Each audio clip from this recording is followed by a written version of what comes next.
Assalamualaikum warahmatullahi wabarakatuh. Good morning my smart student. How are you today? Fine? Good. Alhamdulillah. We meet again in MIT Nurul Iman 2 YouTube channel with me Miss Vika. Today we will learn Vicky chapter 2 part 3. Okay, are you ready? Let's start our class with basmalah. Bismillahirrahmanirrahim. Teman-teman tahu bahwa semua mimpi bisa menjadi kenyataan jika kamu punya kemauan untuk meraihnya dengan belajar. Selamat belajar teman-teman kelas 3 Al-Quds dan Gaza. Teman-teman masih ingat pembelajaran minggu lalu? Minggu lalu kita sudah belajar tentang sholat jamak, sholat qashar. Nah, minggu ini kita akan belajar tentang jamak qashar. Supaya teman-teman memahami apa itu sholat jamak qashar, disimak ya videonya sampai selesai. Kita akan mulai dari pengertian sholat jamak qashar. Sholat jamak qashar berasal dari kata jamak dan qashar. Jamak berarti kumpul dan qashar berarti ringkas. Jadi sholat jamak qashar adalah 2 sholat fardu yang dikerjakan dalam satu waktu dan diringkas jumlah rokaatnya pada sholat-sholat yang telah ditentukan. Sholat yang boleh dijamak qashar hanya sholat zuhur dan asar. Sementara sholat maghrib dan isya tidak boleh diqashar sholat maghribnya, jadi hanya sholat isyanya yang diqashar. Jadi sholat jamak qashar adalah 2 sholat fardu yang digabungkan dan diringkas. Ingat, digabungkan dan diringkas. Misalnya, sholat zuhur dan asar dikerjakan dalam satu waktu dan rokaatnya diringkas. Sholat zuhur yang pada awalnya 4 rokaat dikerjakan 2 rokaat. Begitu juga dengan sholat asar. Semoga teman-teman dapat memahami ya penjelasannya. Sekarang kita lanjut ke pelaksanaan sholat jamak qashar. Sholat jamak qashar dapat dilaksanakan pada waktu sholat jamak takdim atau jamak takhir. Nah teman-teman, ingat-ingat lagi apa itu sholat jamak takdim dan jamak takhir ya. Masing-masing rokaatnya adalah 2, adapun pelaksanaannya dipisah, masing-masing 2 rokaat. Misalnya Azam pergi ke Solo dari Jakarta menggunakan bis. Bis berangkat jam 7 dan sampai di Solo pukul 5. Nah, waktu tersebut sudah masuk waktu sholat asar. Jadi cara melaksanakan sholatnya adalah Azam melaksanakan sholat zuhur dengan niat jamak qashar 2 rokaat. Kemudian niat sholat asar dengan jamak takhir dan qashar 2 rokaat. Kita masuk ke tata cara sholat jamak qashar. Tata cara sholat jamak qashar sebagai berikut.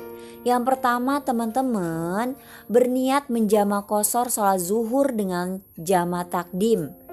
Misalnya sholat asar dilakukan pada waktu zuhur. Bacaan niatnya jika dilafalkan sebagai berikut. Usolli farduz zuhri raka'ataini qasran majmu'an ilaihil ashru lillahi ta'ala. Artinya saya niat sholat fardu zuhur 2 rokaat digabungkan dengan sholat asar dengan diqashar dan jamak takdim karena Allah Ta'ala. Kemudian teman-teman takbiratul ihram, lalu sholat zuhur 2 rokaat karena diqashar. Kemudian salam. Nah setelah salam, sholat pertama hendaknya langsung berdiri, tidak diselingi kegiatan lain seperti zikir, doa, berbicara dan sebagainya.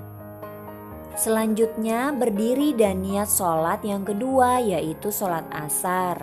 Bacaan niatnya usolli fardhal asri raka'ataini qasran majmu'an ila zuhri lillahi ta'ala. Lalu takbiratul ihram, kemudian sholat asar 2 rakaat karena dikosor dan salam.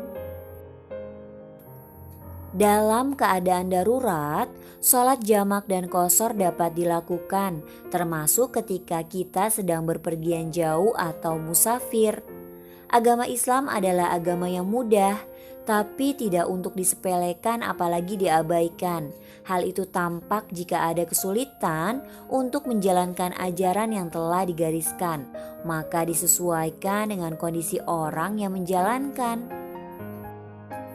Hal ini dikenal dengan rukhsah atau keringanan. Orang yang dalam perjalanan akan mengalami kesulitan dan hambatan untuk selalu melaksanakan setiap sholat sesuai dengan waktu yang telah ditentukan. Misalnya jadwal keberangkatan kendaraan yang terlalu lama, namun agama Islam tetap mengharuskan kita melaksanakan sholat dan tidak meninggalkannya.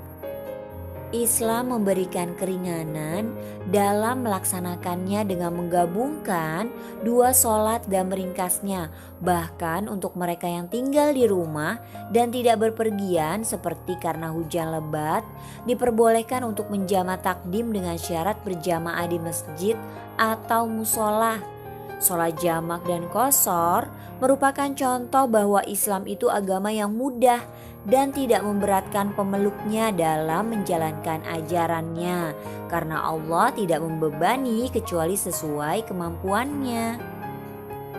Dalam surat Al-Baqarah ayat 286, Allah berfirman, Allah tidak membebani seseorang melainkan sesuai dengan kesanggupannya. Setiap ibadah yang kita lakukan dalam Islam tentu ada hikmahnya. Adapun hikmah sholat jamak dan qashar itu yang pertama, memudahkan umat Islam untuk sholat dimanapun berada. Yang kedua, hikmahnya adalah bukti agama Islam selalu memudahkan, bukan untuk menyulitkan. Nah, yang ketiga hikmahnya, keringanan yang ada dalam agama Islam bukan untuk dicari-cari dan dibuat-buat, apalagi diabaikan, tapi untuk dilaksanakan. Nah, hikmah yang keempat, menjadikan umat Islam dekat dengan Allah Subhanahu wa Ta'ala dalam kondisi apapun dan meningkatkan ketakwaannya. Jadi, dimanapun kita berada, kita tetap melaksanakan sholat 5 waktu ya. Supaya teman-teman di rumah lebih memahami materi hari ini, dibaca buku fikihnya ya. Apabila teman-teman rajin membaca materi di buku, nanti ketika PH tiba, teman-teman akan mudah menjawab setiap soalnya. Insya Allah. Semangat ya teman-teman. This is the end of our class. Thank you for your spirit and attention. Let's end our class with hamdalah. Alhamdulillahi Rabbil Alamin. See you next time. Wassalamualaikum warahmatullahi wabarakatuh.